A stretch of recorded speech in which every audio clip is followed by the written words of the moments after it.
आपल्यासोबत आहेत, त्यांच्याशी आपण बातचीत करणार आहोत। खरं तर गेल्या काही दिवसांपासून मनसे अध्यक्ष राज ठाकरे यांची अनेक नेते मंडळी भेट घेत आहेत। बच्चू कडू यांनी सुद्धा भेट घेतलेली आहे।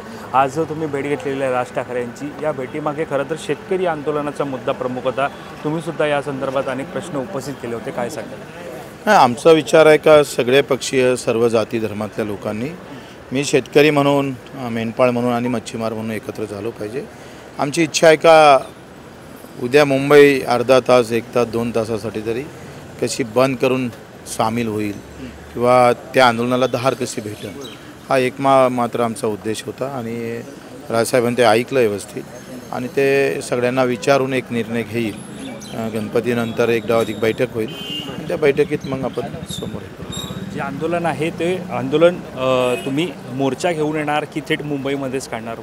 नाही, मोर्चा घेऊनच यावं लागेल।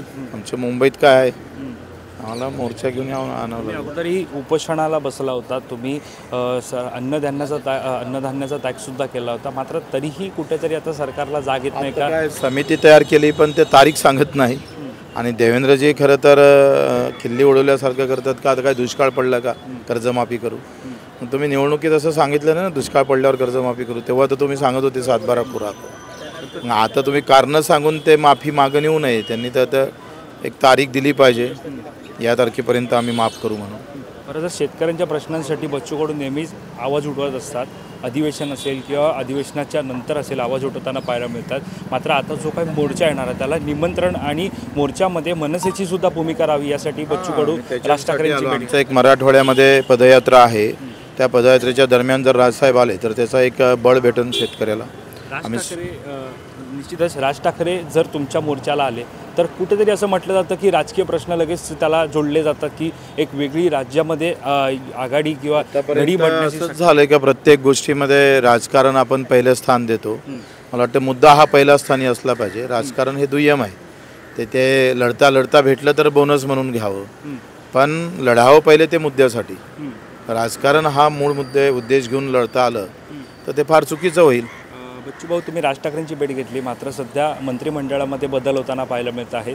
कृषी मंत्री बदललेले आहेत, दत्ता भरणे नवे कृषी मंत्री झालेले आहेत। तुमच्या ज्या काय मागण्या होत्या तुम्हाला वाटतं नवे कृषी मंत्री हे पूर्ण करतील किंवा तुम्हाला योग्य तो सकारात्मक प्रतिसाद देतील? सरकार बदलले, पक्षाचे नवीन पक्षाचे सरकार आले, धोरणं तेच राहिले ना। ते म्हणतं ना का शराब वही आहे, खाली बॉटल बदली आहे, तशाच प्रकार आहे। दत्ता भरणे तुम्हाला सकारात्मक प्रतिसाद मिळेल असं वाटतं? ते माझा मित्रच आहे, ते पाहू आता ते काय शेतकऱ्यासाठी। हाळा मासाचे शेतकरी, आता मास नाही तर हाळ तरी त्यांचं कामी आलं पाहिजे शेतकऱ्याच्या।